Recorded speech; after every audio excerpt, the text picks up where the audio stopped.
बिस्मिल्लाहिर्रहमानिर्रहीम। अस्सलाम वालेकुम। आज हम करेंगे 65वां idiom, a well of something.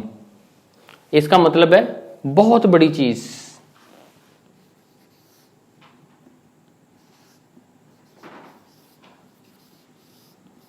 बहुत बड़ी चीज, बहुत बड़ी शय, किसी भी चीज का बहुत बड़ा होना, वहां पे ये ए वेल ऑफ समथिंग इस्तेमाल किया जाता है। एक्सेप्शनली लार्ज ऑफ समथिंग, कोई चीज जो गैर मामूली तौर पे बड़ी हो, उसके लिए हम ए वेल ऑफ समथिंग कहते हैं।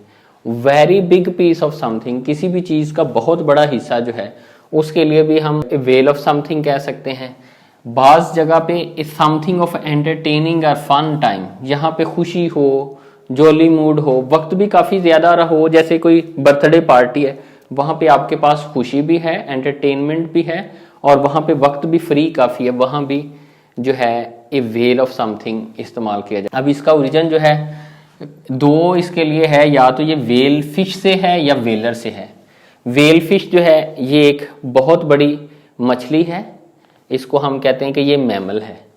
मछली की सी नजर आती है मैमल, ये बहुत बड़ी, इसका साइज बहुत ज्यादा हो जाता है।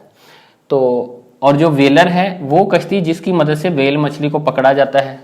बड़े बड़े बेड़े, बड़ी बड़ी जो बहरी जहाज हैं जिनको इस्तेमाल किया जाता है वेल मछली को पकड़ने के लिए, आमतौर पे उनको वेलर कहा जाता है। तो ये दोनों ओरिजिन जो है ना इसके, वेल ऑफ समथिंग जो है वेल भी है या वेलर भी है। अब हम जाते हैं तफसील के अंदर। हम 1832 में जाएं तो ग्लासगो न्यूज़पेपर जो है उन्होंने एक मुहावरा यूज किया, वेलर ऑफ फिब। अब वेलर से मुराद यही वेलर है, बहुत बड़ा बेड़ा। अब वेलर से मुराद यहाँ बेड़ा नहीं है, बल्कि किसी चीज का बहुत ज्यादा होना है, बहुत बड़ा होना है, उसकी जिसामत के लिहाज से, उसके आप कह सकते हैं हैयत के लिहाज से, किसी भी लिहाज से कोई चीज बड़ी है, वहां पे whaler of fib. Fib mean झूठ है, फैब्रिकेसी है। अब फिब जो है यहाँ झूठ है, झूठ से मुराद क्या, वेलर ऑफ फिब का मतलब क्या हुआ, बहुत ज्यादा झूठ, बहुत बड़ा झूठ। अब ये 1832 में ग्लासगो ने वेलर ऑफ समथिंग जो है ना ये इडियम यूज किया है। इसके बाद भी मुसन्नफीन ने वेलर ऑफ समथिंग यूज किया है।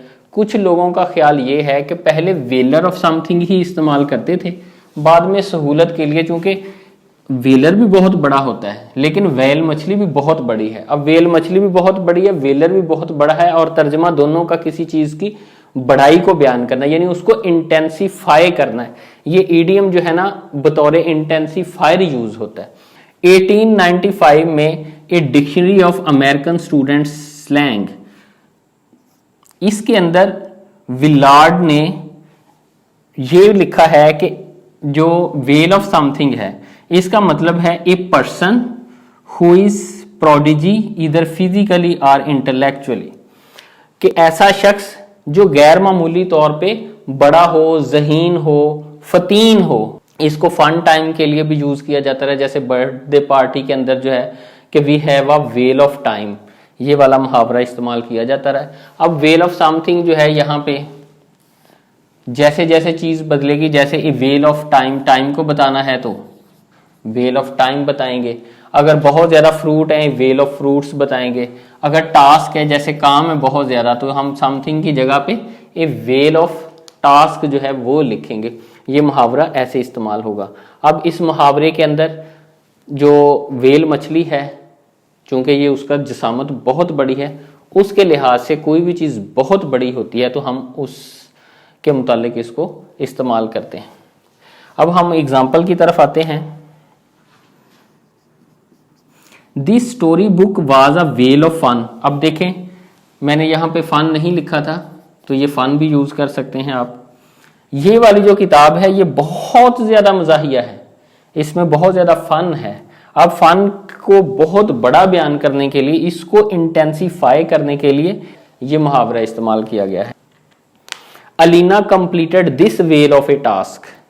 अलीना ने ये बहुत बड़ा काम जो है मुकम्मल कर लिया। अब जो काम है उसको इंटेंसिफाई करने के लिए ए वेल ऑफ का जो इडियम है वो इस्तेमाल किया जा रहा है। All by him her self, उसने खुद ही सारा काम जो था वो मुकम्मल कर लिया। Everyone in the office was surprised. Office के अंदर हर शख्स जो था वो इस बात पे हैरान रह गया कि इतना बड़ा काम जो है वो अलीना ने मुकम्मल कर लिया। तो अब मैंने क्या बताया आपको, ए वेल ऑफ समथिंग का मतलब है किसी चीज का बहुत बड़ा होना, और ओरिजिन इसका क्या है कि वेल मछली जो है वो जिसामत में बहुत बड़ी है, उससे मुतालिक है। फिर इसको लोग फन टाइम के लिए, एंटरटेनमेंट के लिए, बर्थडे पार्टी के लिए, यहाँ पे टाइम भी बहुत ज़्यादा हो और खुशी भी हो, वहाँ भी इस्तेमाल करना शुरू हो गए। अब ये इडियम जो है वो काफ़ी मकबूल है और वो इस्तेमाल होता है, और ये सारी जो है हिस्ट्री के बाद इंशाल्लाह आपको ये इडियम नहीं भूलेगा।